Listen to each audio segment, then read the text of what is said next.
Banatul, pământ al făgăduinței.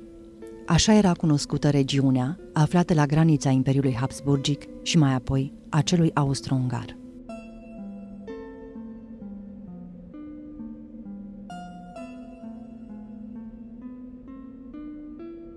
Timp de 200 de ani, Banatul s-a metamorfozat până când a ajuns o expresie a multiculturalității. Aici, la 1900, trăiau peste 14 etnii.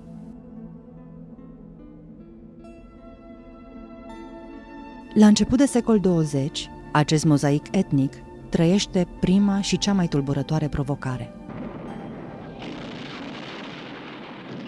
Primul război mondial. Finalul acestuia transformă întreaga Europă, iar Banatul este confruntat cu o nouă realitate. Împărțirea unei lumi pe care ei, bănățenii, au construit-o în secole.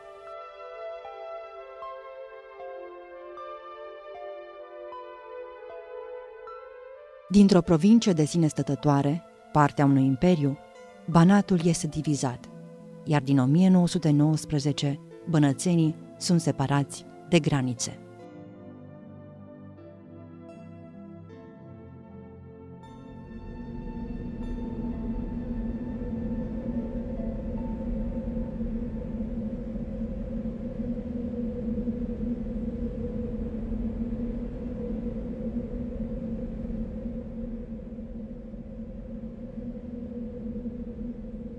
Indiferent cum ar fi fost, Banatul tot ar fi trebuit să fi fost împărțit.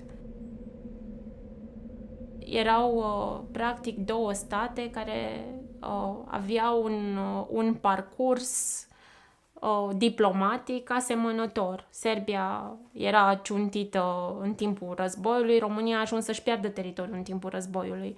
Aportul României a dus frontului în 1916, în momentul în care intră. Faptul că dislocă frontul occidental de unități militare germane și austriece. Și atunci cumva trebuiau să recunoască meritele amândurora, și al României că a intervenit salvator, și al Serbiei că a reușit și a fost capabilă să poarte războiul și că nu a capitulat.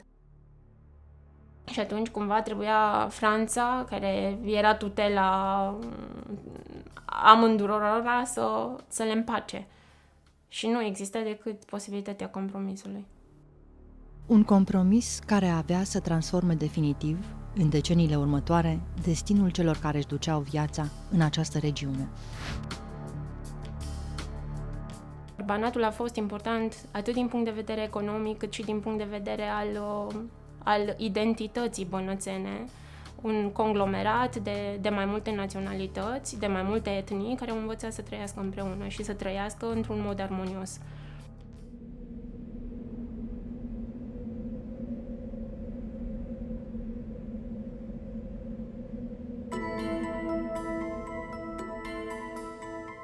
Împărțirea Banatului și trasarea graniței vine ca o consecință a finalizării primului război mondial și a negocierilor din cadrul Conferinței de Pace de la Paris.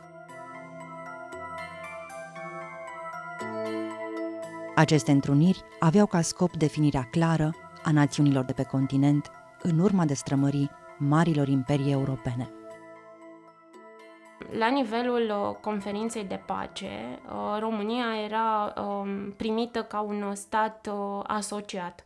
Avea dreptul la 2 delegați la ședințele comune ale conferinței, în timp ce Serbia era considerat un stat aliat și avea parte de 3 delegați. Deci avea parte de o susținere mult mai vizibilă. Sunt invitați la sfârșitul lunii ianuarie, atât Brătianu cât și delegația sârbă, la o dezbatere cu membrii Consiliului Suprem.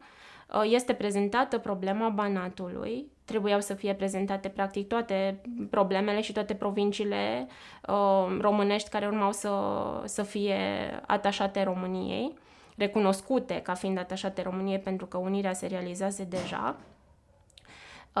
Și problema Banatului ocupă locul central al discuțiilor. Îi se reproșează apoi lui Brătianu faptul că și-a pregătit întregul discurs doar pe baza leitmotivului tratatului din 1916, în timp ce delegația sârbă se arată mai persuasivă și mai convingătoare, aducând argumente de ordin pragmatic, că Banatul trebuie împărțit și din rațiuni economice, și din rațiuni istorice, și din rațiuni legate de etnie. Însă delegația sârbă improviza pe baza tuturor acestor argumente, în timp ce Brătianul a avut la dispoziție un memoriu bine argumentat. Chiar și titlurile celor două memorii sunt simbolice, ca să zic așa. Cel românesc se numește Poziția României în fața Congresului Păcii, chestiunea Banatului, pe când cel al sârbilor se numește Delimitarea între români și sârbi în problema Banatului. Deci e clar că sârbii s-au prezentat mult mai pragmatic în fața conferinței de pace. Însă, despre chestiunea Banatului se discutase în întâlnirile oficiale la puțin timp după izbucnirea primului război mondial în 1914. Istoricul Vasile Dudaș a studiat zeci de ani prima conflagrație mondială, iar prin cercetările sale a încercat să înțeleagă contextul diplomatic în care se afla România, la momentul în care principalele blocuri militare își disputau supremația în Europa. Încep și presiuni atât din partea Triplei Alianțe, cât și din partea Triplei Înțelegeri legate de România și de atitudinea care urmea să o aibă. Având în vedere bunele relații deja care existau cu Rusia, după ce Rusia deja intrase în război, ambasadorul României, Diamandi, a fost convocat la Ministerul de Externe la Sankt Petersburg și, oficialitățile Rusiei au mulțumit pentru atitudinea României, care deja se stabilise la 3 august, după cum știm, declarându-se neutră. Și cu acest prilej, desigur că Diamandi și Sazonov au avut mai multe discuții, printre care ministrul de externe rus l-a întrebat cam ce ar dori România legat de interesele sale în monarhia dunăreană.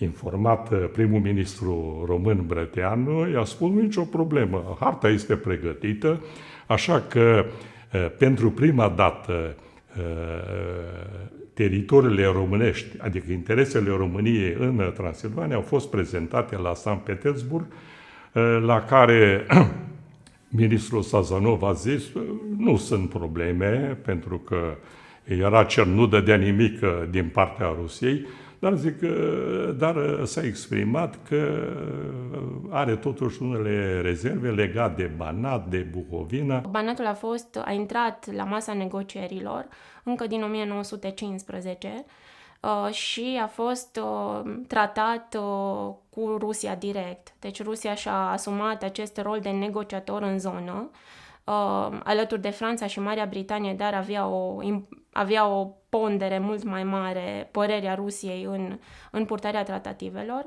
și la începutul anului 1915 Brătianu începe să judece faptul că cea mai bună graniță în Banat ar fi granița naturală și atunci se merge pe integralitatea Banatului în cererile oficiale făcute de români.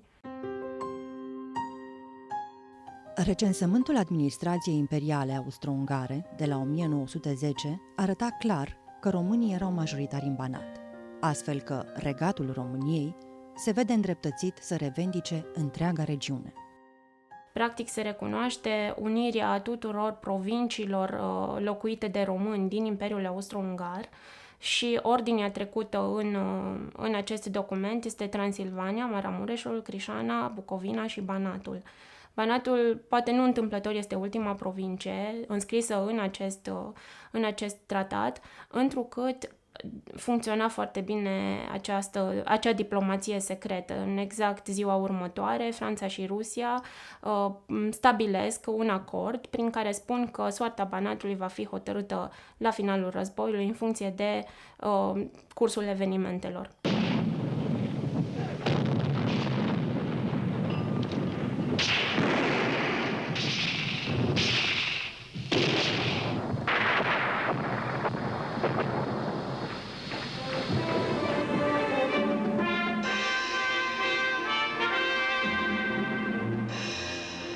Faptul că România intră în război, cel puțin la nivelul intelectualității bănățene, atrage atenția asupra oportunității, faptului că românii pot să lupte pentru cauza lor. Sunt și dezertări, treceri în România, faptul că frontul atunci avea diverse probleme în Italia, în Galiția, intervenția armatei române în acel moment se dorea a fi salvatoare. Lucrurile se schimbă destul de repede, România ajunge în câteva luni să fie înfrântă și să se retragă foarte mult în Moldova. Și din nou intervin oscilații. Anul 1917 este un an al lasitudinii. Oamenii se lasă așteptați, așteaptă să vadă ce urmează să se întâmple. Până în 1918, când în Imperiul Austro-Ungar încep să apară semnele prăbușirii și atunci românii își asumă, mai mult transilvanenii, dar și bănățenii, își asumă acel rol mobilizator al îndeplinirii unui ideal național. Ionela Moscovici este doctor în istorie contemporană, s-a născut în Banat, însă astăzi locuiește la Cluj-Napoca. Și-a finalizat studiile de istorie la Paris și Strasburg, iar cercetările sale au avut ca temă centrală Banatul. Era vorba de populații române și sârbe în Banat. Era vorba de disputa asupra Banatului între două state, cu realități politico-militare diferite la perioada respectivă. Serbia intrase prima în război, purta greul războiului, era anihilată la perioada respectivă, în 1916 era anihilată de trupele austriece și germane. Se punea în discuție existența sa teritorială.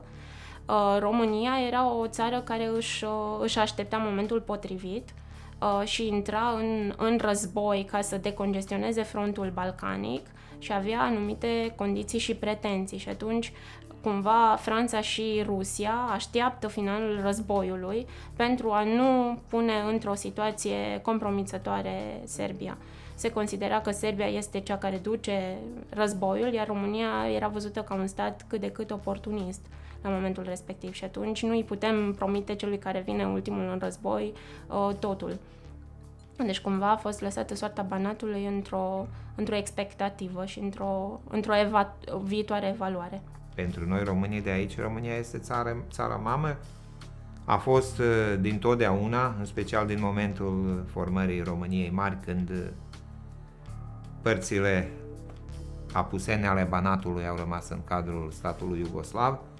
Românii care au rămas în această zonă au văzut în România patria mamă, patria limbii materne, de la care așteptau ajutor pe plan cultural, educativ, economic, politic, confesional și așa mai departe.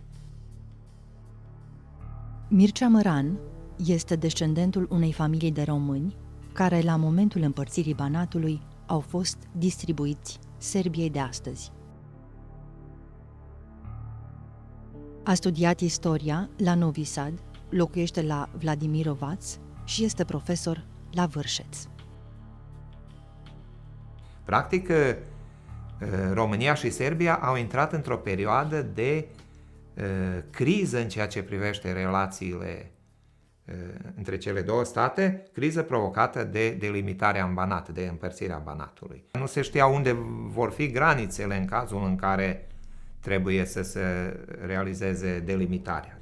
Însă fiecare parte aștepta, spera să primească întreg Banatul, pentru că României îi era promis prin înțelegerea cu Antanta din anul 16. Serbia a dovedit pe câmpul de luptă că merită Banatul și era clar că vor fi probleme. Au fost unele voci care au spus, păi România a încheiat pace cu puterile centrale, în tratat se specifica să nu facă acest pas, dar până la urmă, nu, diplomația românească a reușit nu să obțină acest statut de cobeligerant la război și deja la început de ianuarie, Brăteanu, în fruntea delegației române, adică o parte din membrii delegației române se deplasează cu trenul spre Paris. Trenul trecea prin Belgrad, capitala Serbiei. Și aici Brăteanu a considerat că este bine să aibă o discuție cu autoritățile sârbe, deci cel care gira tronul era regentul Alexandru, pentru că bătrânul Petru tatăl său era bolnav. Deci l-a primit foarte bine Alexandru și Brăteanu i-a spus faptul că noi am solicitat tot Banatul nu trebuie să fie un act inamical din partea României. Noi dorim o graniță naturală, să fie între țările noastre. De-a lungul istoriei am colaborat foarte bine, la care regentul i-a spus, da, dar știți că totuși am unele informații că la Paris Tache Ionescu a avut unele discuții cu primul ministru Pașic. Cum ce se întâmplase? Are loc o întâlnire între Tache Ionescu și prim-ministrul sârb, unde se pune la cale împărțirea Banatului. E ceea ce Brăteanu va spune despre Tache Ionescu, că a compromis în mod definitiv problema Banatului prin această înțelegere, fie ea verbală, dar a existat această idee a împărțirii Banatului pe care unii români o susțineau. S-a făcut o intensă propagandă din partea noastră, din partea sârbă și s-a ajuns deci la memorii peste memorii, proteste și de o parte și de cealaltă. Orice granție era stabilită, era contestată și de o parte sau de cealaltă și desigur că marele putere în fața acestei situații, la 21 iunie au luat hotărârea divizării. Deci în 21 iunie 1919, atunci s-a hotărât și peste puțin timp s-a luat hotărârea și graniței cu Ungaria. Deci din acel moment zarurile au fost aruncate.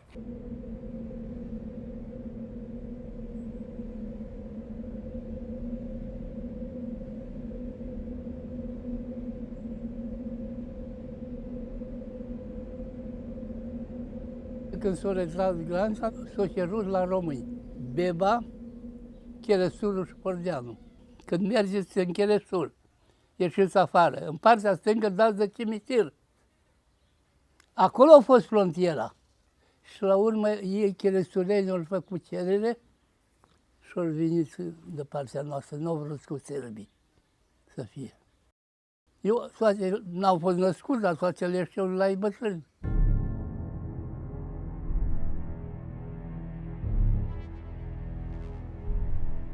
Bătrânul a locuit toată viața în Beba Veche, cu excepția celor 5 ani petrecuți în Bărăgan ca deportat.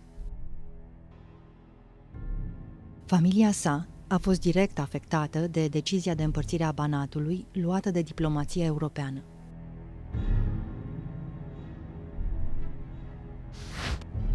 Expertiza din teren a geografului francez Emmanuel de Marton aduce un element nou pentru acea vreme: geografia umană.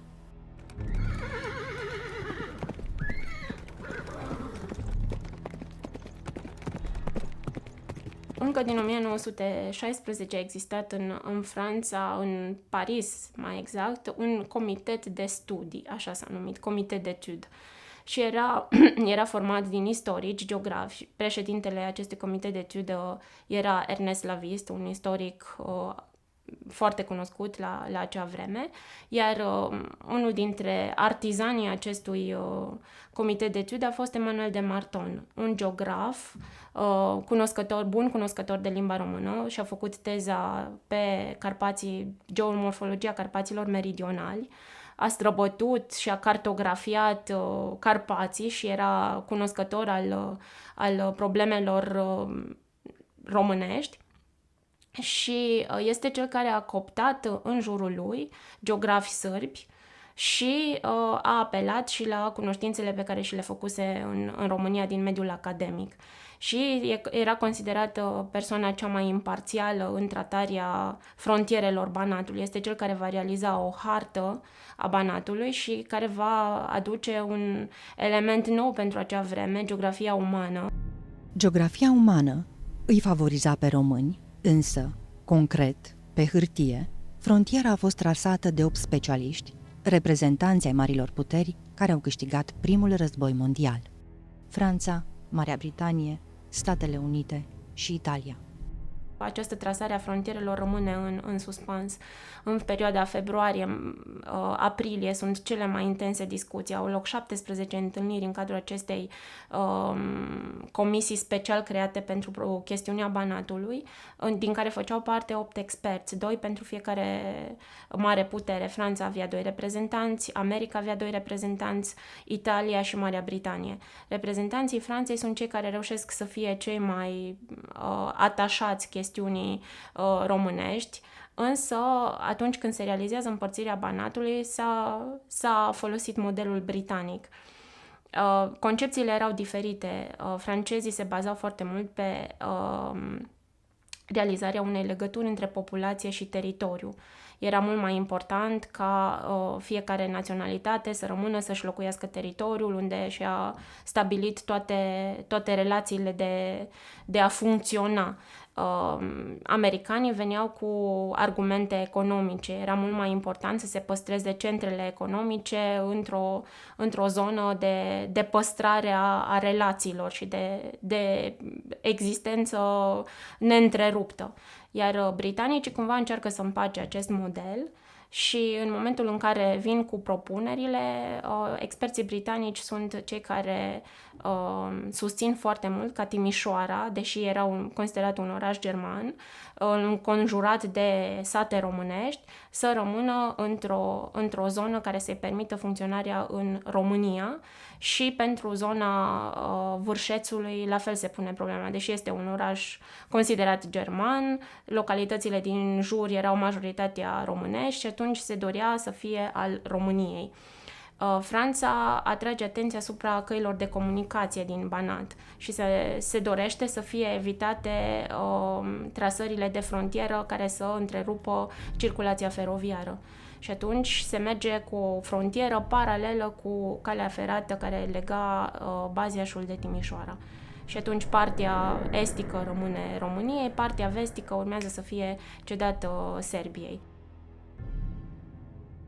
Aceste delimitări de frontieră, chiar francezii le-au recunoscut, au spus că practic au făcut hașuri pe aceeași hartă și la un moment dat nici ei nu mai știau care din localități ar trebui să revină României și care ar trebui să revină Serbiei. Și practic fiecare ședință se încheia cu o trasare de frontieră și au fost 17 la număr.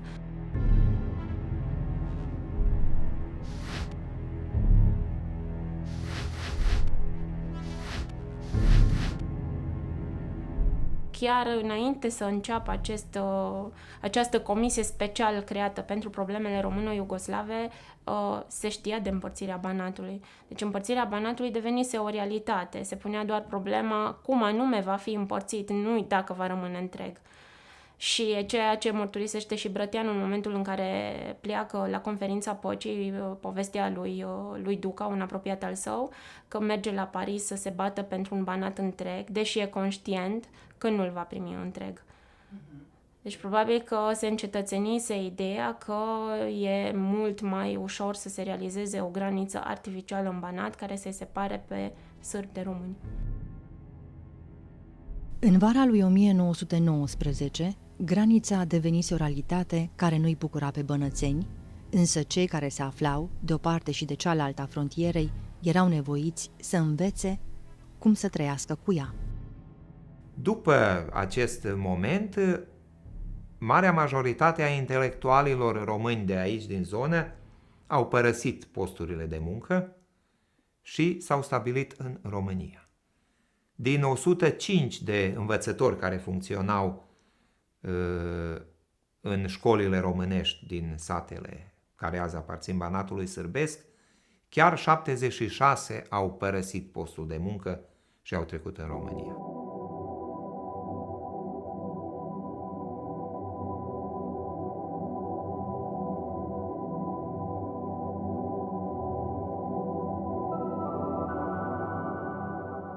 Astfel că școlile au rămas fără învățători. Ei s-au decis la acest pas pentru că noile autorități iugoslave le-au cerut să învețe limba sârbă, pe care mulți nu o cunoșteau, pentru că pe timpul Austro-Ungariei limba sârbă nu era limba oficială, limba maghiară era limba oficială și toți vorbeau ungurește. Pe lângă limba maternă română, vorbeau maghiară, astfel că a venit acum un moment nou când trebuia să învețe limba sârbă și mulți nu au fost pregătiți ca să învețe limba sârbă și atunci au părăsit posturile și au părăsit țara, au trecut în România. Astfel că în multe școli se simțea lipsa de învățători și atunci chiar și unii învățători care nu cunoșteau limba română au fost angajați în clasele cu limba de predare română. Unii mai vorbeau așa, sau că erau din căsătorii mixte și cunoșteau limba română sau graiul bănățean sau așa o limbă mai stricată, dar oricum țineau cursuri în limba română. Însă, după semnarea Convenției Școlare Iugoslavo-Române din anul 1933, situația a început să se normalizeze. În 1935 au început să sosească primii învățători contractuali, învățători cetățeni români, care au semnat contract cu statul iugoslav și au fost angajați în școlile românești de aici. Astfel că s-a îmbunătățit situația atât în ceea ce privește învățământul, cât și în ceea ce privește activitatea culturală. Nu doar elita românească, rămasă în nou constituitul regat al sârbilor, croaților și slovenilor a avut de suferit, ci și oamenii simpli, țăranii care s-au trezit într-o țară care le-a refuzat dreptul de a avea pământ. Multe familii de țărani săraci au plecat sau au încercat să plece din Iugoslavia, să treacă în România. Unii au reușit, au primit pământ în Banatul românesc, dar și acolo au ajuns în conflict cu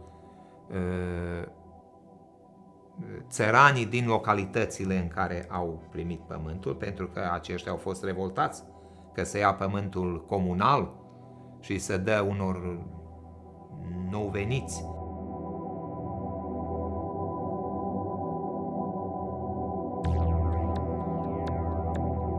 Lipsa pământului, care să le asigure traiul, era cea mai mare problemă a românilor rămași în Serbia.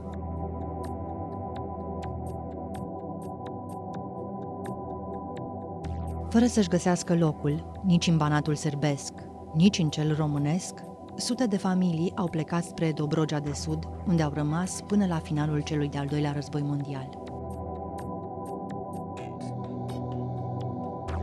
Apoi, au fost recolonizați în Banatul românesc. Aici, după trasarea graniței, bănățenii au continuat să-și lucreze pământul, așa cum erau obișnuiți de secole. Străbunicul nostru a avut 100 de hectare de pământ. Dar nu a fost nicio problemă la chestia asta. Chiar dacă tata s-a dus în Ungaria, la holda lui să vadă cum e. S-a dus, a trecut pe la graniță, cu biletul și cu... Nu a fost nicio dificultate. Așa au stabilit-o, cine a stabilit-o? În Ungaria, dau prima în Ungaria, o vin frontiera aici. Și 2 hectare de pământ la unguri. Și așa. Tata, știind ungurește bine și o văd, și-a vorbit cu proprietarul după ani de zile. Și ce? Eu cumpăr de la cine pământul tău aici la mine și eu să-l vând a meu la tine. Și atunci s-au dus la primărie, nu la mare filozofie, la cherestur. Subsemnatul cu tare și cu tare vinde lucru tare, ungur, așa e. Bun, plată, chestii, așa. După aia vine la români. Subsemnatul vând pământul maghiarilor de la el. Așa le-au vândut. Precis, să spun precis treburile. Asta a fost.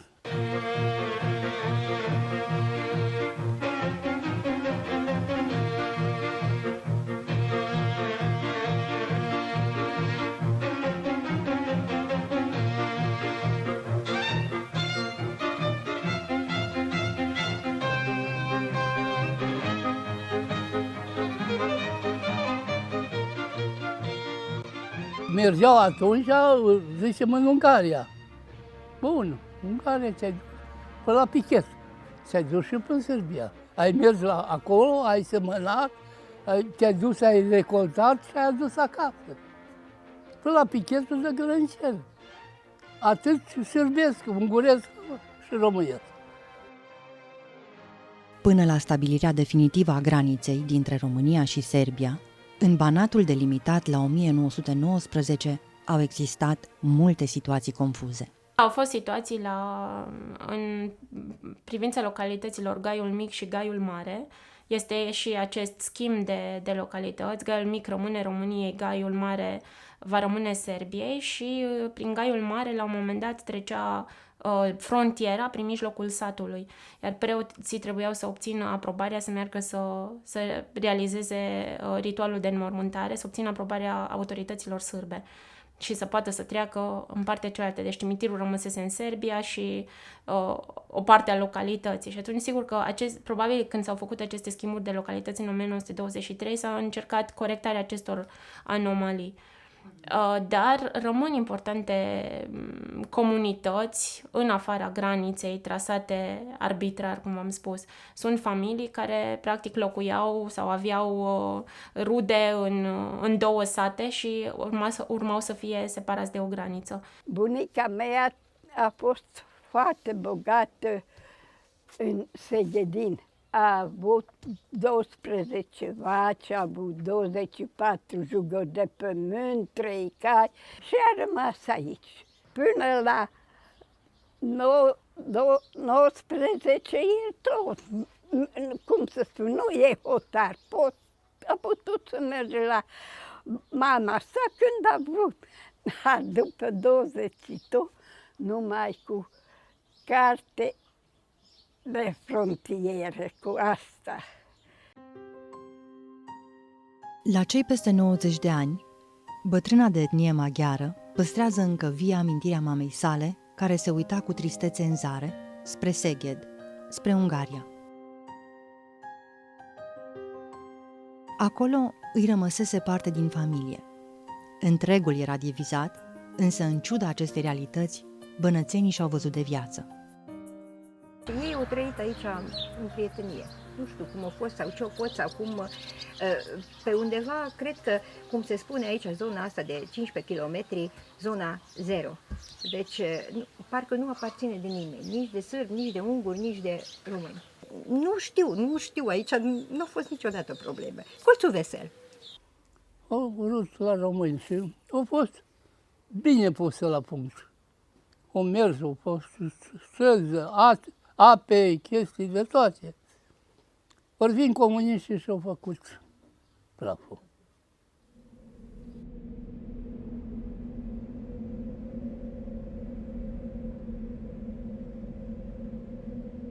Grănicerii în România, în zona de frontieră, au bătut și au împușcat. O spun și o spun și peste 25 de ani.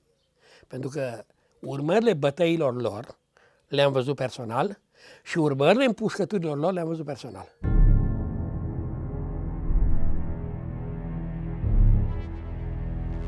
În actele oficiale din perioada comunistă, în dreptul numelui lui Radu Tolcea era scris frate de trădător de țară. Asta pentru că în 1968, fratele său cel mare reușește să fugă ilegal din țară. În același an începe și epopeea lui Nea Moritz. S-a născut la Comloșul Mic, clasele primare le-a făcut în limba germană și a trecut de 4 ori ilegal granița.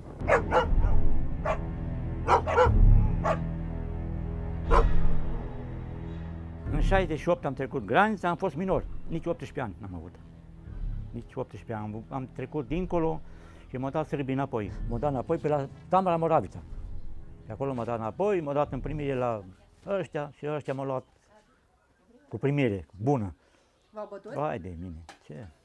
Cum din Comloșul Mic, când noi aveam încredere în tine și ne bătea până le ajungea la fiecare rândul. Așa ne spunea nouă, trădător de țară. Și da, atunci ne-au dus, după ce eram bine bătut și cum am scris cum au vrut ei, că trebuia să scriem cum vrem noi, cum vrea ei, ne-a dus la Timișoara, acolo nu mai eram așa, acolo ne... Mă, recunoști? Păi nu recunosc, că m-a bătut, trebuia să spun cum vrea ei. Și ce vă puneau să spuneți? Păi că ești contra statului, că nu-ți convine regimul, că multe din astea de ale lor. Și eu nici nu știam de contra statul, că eram copil. Eram copil, ce e contra statul, ce e aia?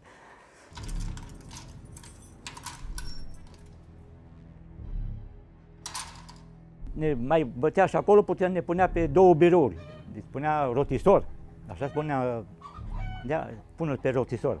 Pe 2 birouri, legat la mâini și cu o par din asta de lopată, dar mai gros, ca să nu se rupă. Când era alții mai greu, alții mai ușor, acolo îți dădea la talpă. Te umfla tălpile până mergeai în genunchi.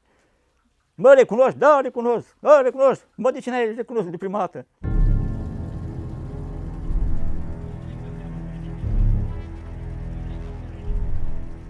Am fost condamnat 7 ani și după ce am fost condamnat definitiv, ne-a dus, deci ăsta era un tranzit, în Jilava.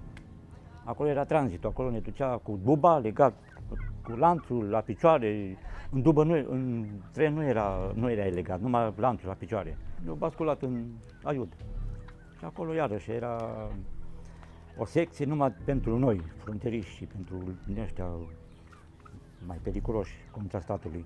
A doua oară la Aiud n-am stat mult, ne-am mutat la Gherla. La Gherla, tot așa în lanțul, ne-au liniat, eram acolo vreo 40 de inși. La Gherla am stat 2 ani. 2 ani am stat la Gherla.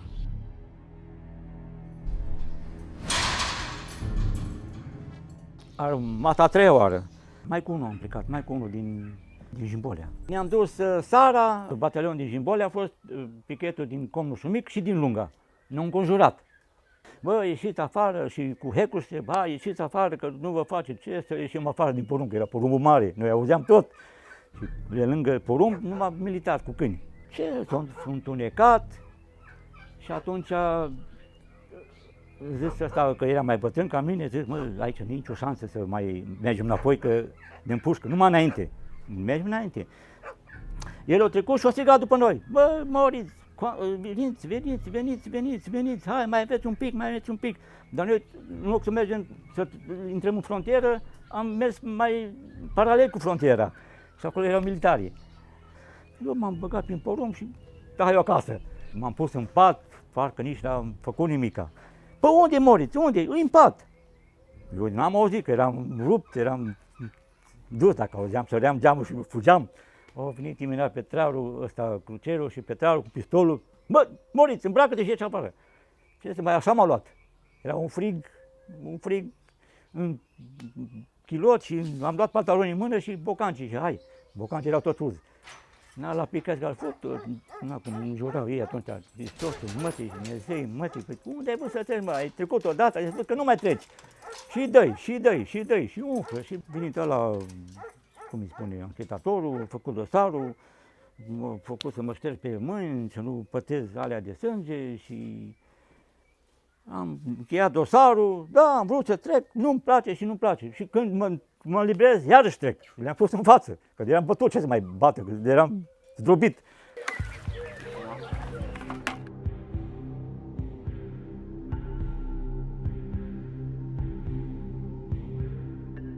Din 77 am stat cu minte, până în 86 am stat cu minte, n-am mai avut treabă cu graniță, nimic, ăștia au avut o încredere în mine.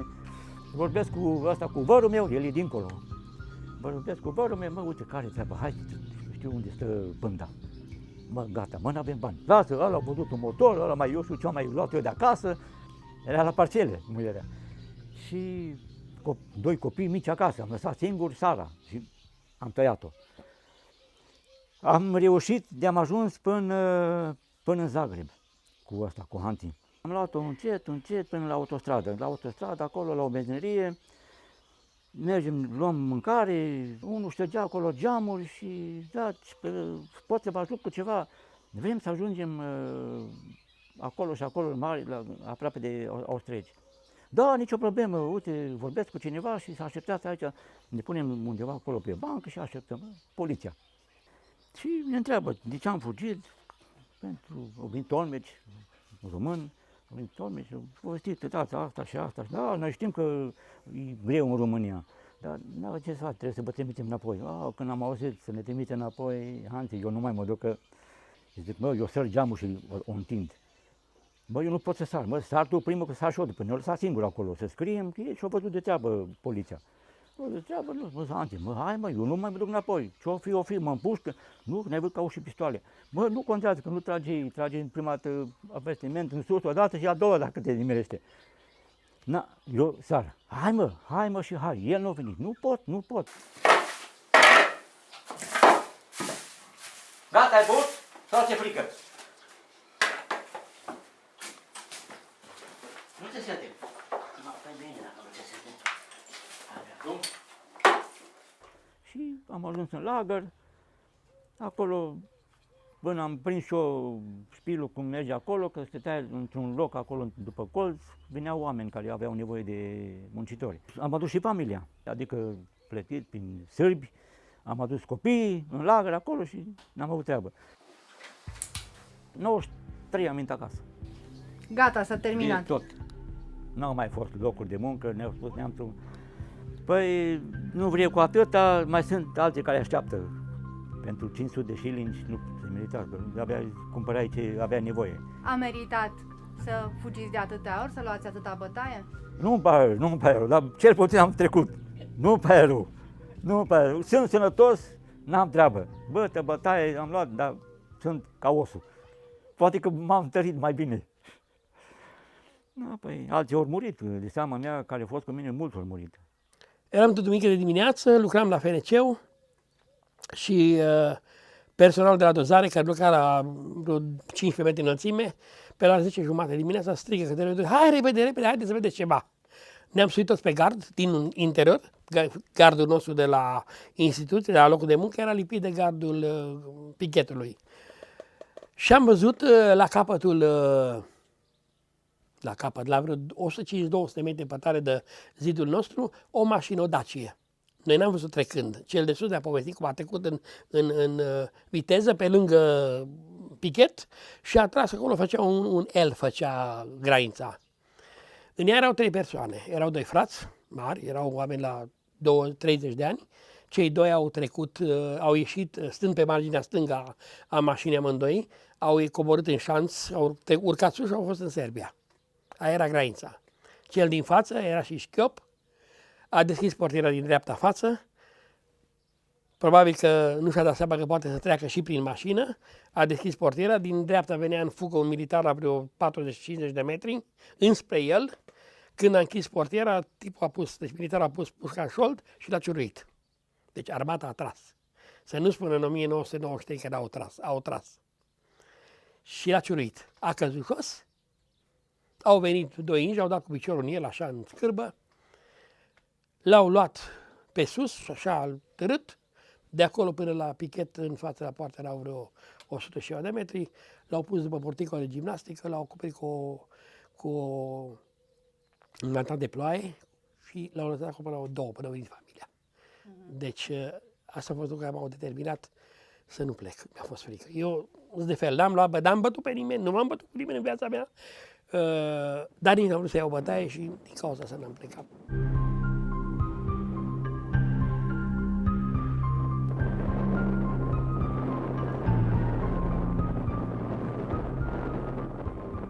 N-am văzut personal, dar au fost persoane care au văzut, dar lucrând la CAP-uri, iarna vegetația se usca.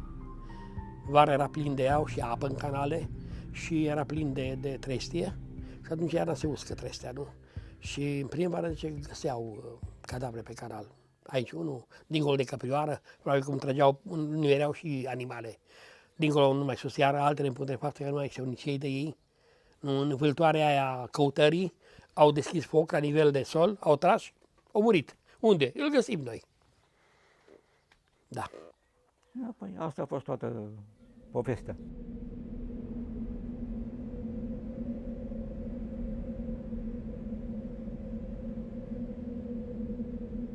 Cam prin 76, 77, cam atunci mi-am făcut și eu permis de mic trafic și mergeam ori cu părinții, dar mai mult mergeam cu bunica din partea mamei, cu Dida, că pe ea o chema Desanca, și mergeam cu ea. Mai mult cu ea îmi plăcea să merg în Iugoslavia.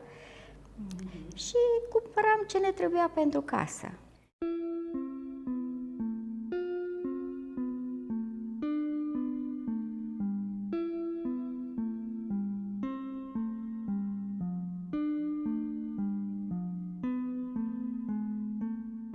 Mi-am cumpărat de țuică, mi-am cumpărat de apă, de fapt de 2 feluri, mi-am luat de vin. Uitați aici. Și aici iarăși de apă. Astea sunt toate din Iugoslavia. Plus acestea care le vedeți. Erau așa ca stil Libelour sau cum vreți dumneavoastră să le luați. Mi-au plăcut foarte mult. Iar aici, ceea ce mi-a plăcut la sârbi și am rămas puțin surprinsă, să-ți pui parfum și să te parfumezi. Elena Țihoi, doamna Norica, așa cum o știu toți în Comlășul Mare, este o fostă educatoare din sat. În timpul liceului pedagogic, părinții ei aduceau pentru toate colegele din camera de internat dulciuri cumpărate din Serbia. Mai târziu, dulciurile au fost înlocuite cu materialele pentru rochile de sărbătoare. Puneau cam 2500 de fire de roșii, plus celelalte legume, dar în special roșii, că exportau și la gară, că atunci se făceau export și la gară, dar duceau foarte mult în Iugoslavia și țin minte că și-au luat prima ladă frigorifică cu roșii. Cum au dus roșii, au cumpărat prima ladă frigorifică, ceea ce la noi nu era. Era o sumă destul de măricică în Iugoslavia, nu puteai să o iei la primul drum. Și făceau mai multe drumuri și s-au împrietenit cu vânzătorii. Și depuneau la vânzător o sumă se mai duceau săptămâna viitoare sau poate de 2 ori pe săptămână, cum se coceau și roșiile, cum își puteau și ei permite. Și mai puneau altă sumă până au achitat lada. Și atunci respectivul ne-a trimis-o și ne-am dus la Jimbolea și am ridicat-o. Deci se putea. Se putea, da, da. Nu numai ladă. Păi am adus și frigidere și biciclete, covoare, nu mai spun. Deci tot ce a aparținut de casă, noi ne-am aprovizionat de la sârbi. În special în anii 70. Se mergea în România cu micul trafic, cu vegheta, cu cafea, cu blugi. se cumpărau diferite produse din România, deci și pe timpul regimului Ceaușescu exista o relație între Iugoslavia de atunci și România, oamenii călătoreau, am fost și eu încă de copil de foarte multe ori în România, aveam rude la Timișoara, aveam prieteni, mama și tata aveau în Timișoara și în alte localități din zonă, așa că am mers, însă nu aveam o părere prea bună despre România, pentru că situația era cum era. Sinceră să fiu, eram puțin dezamăgită sufletește, pentru că România noastră era foarte mult în urmă față de Iugoslavia, pe acele vremuri. Țin minte că mergeam în Chichinda și intram într-un local sau într-o cofetărie. Am rămas cu gura căscată, ceea ce la noi nu erau. Erau birturile. Sau dacă era o cofetărie modestă pe vremea aceea. În schimb, în Iugoslavia, cum am trecut granița chiar din Nacovo, primul sat, s-a văzut deosebirea. La 13 ianuarie 1970 este semnat un acord bilateral între Republica Socialistă România și Republica Socialistă Federativă Iugoslavia.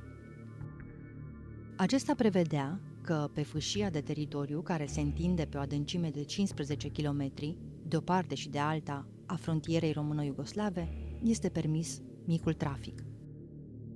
Chiar dacă prin lege fiecare posesor de permis avea voie doar la 4 treceri de frontieră pe an, prea puțini au fost cei care au ținut cont de acest lucru. Ca să fie mai convenabil pentru părinții mei, mama mea știa să coase la mașină și făcea schimburi de pat, lejerie de pat. Apoi făceau un fel de Kleiderschurz, deci ceva peste rochie ca să nu te murdărești când faci mâncare. Apoi ce se mai vindea, știu, acum e de râs, râdem, dar a fost adevărul crunt. Chiloți, ciorapi, pijamale, ba mai confecționa mama pijamale, dar nu prea știa pijamale, făcea cămăși de noapte pentru femei. Deci cumpăram material și le croia și le cosea și le duceam dincolo. Da. Și așa am reușit să ne cumpărăm cam tot ce ne-am dorit.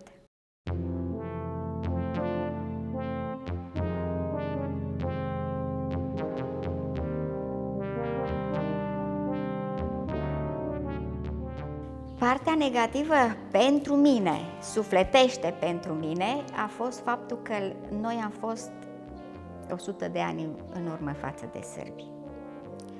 La noi nu găseai nimic.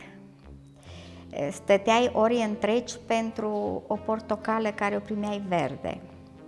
Stăteai la coz pentru o bucată de pâine. Nu vă mai spun pentru ce. Pentru tacâmuri de pui.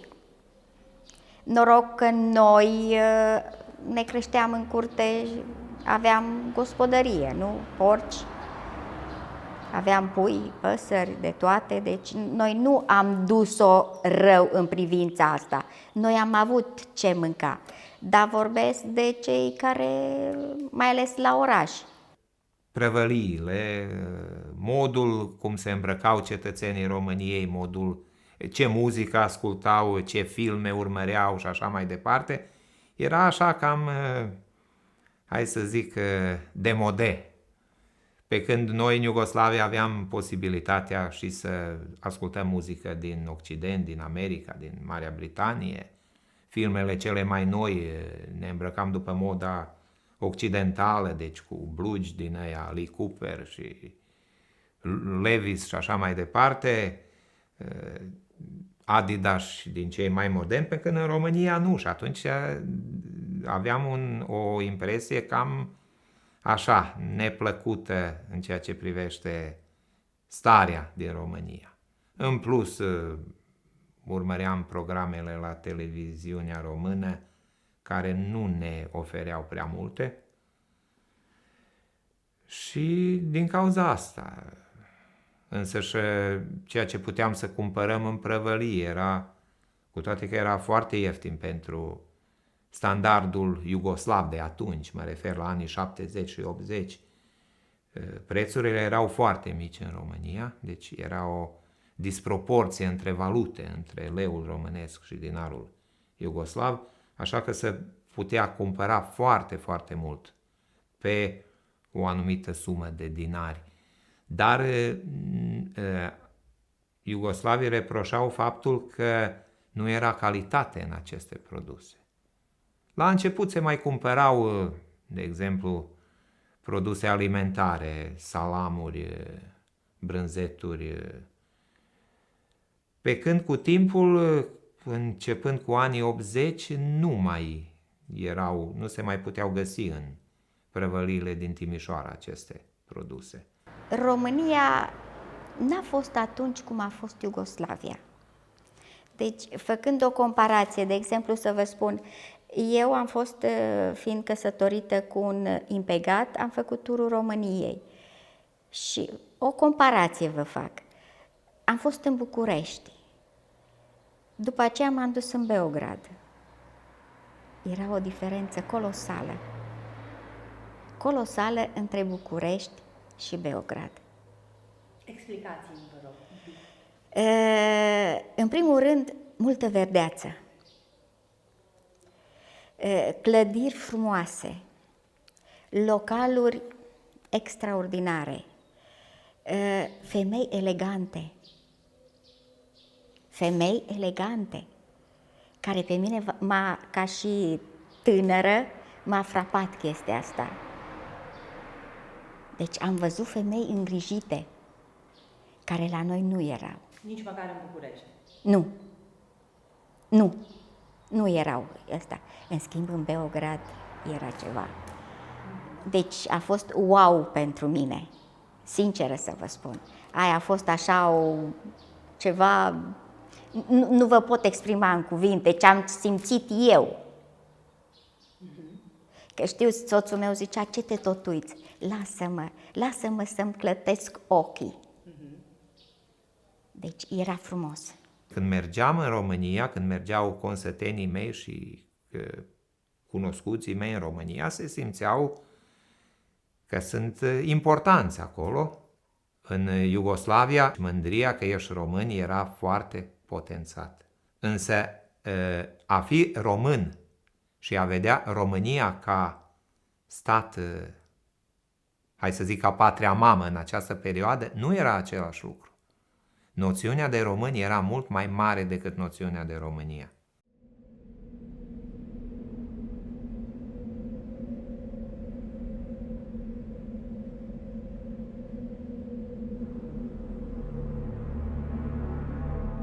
O 100 de ani de la momentul la care a fost trasată granița ce a împărțit Banatul. Un secol de întâmplări ce au marcat profund viața celor care se aflau de o parte și de cealaltă a graniței. O graniță ale cărei limitări au fost depășite de bănățeni. Bănățeni care au învățat că sfârșitul e promisiunea unui nou început.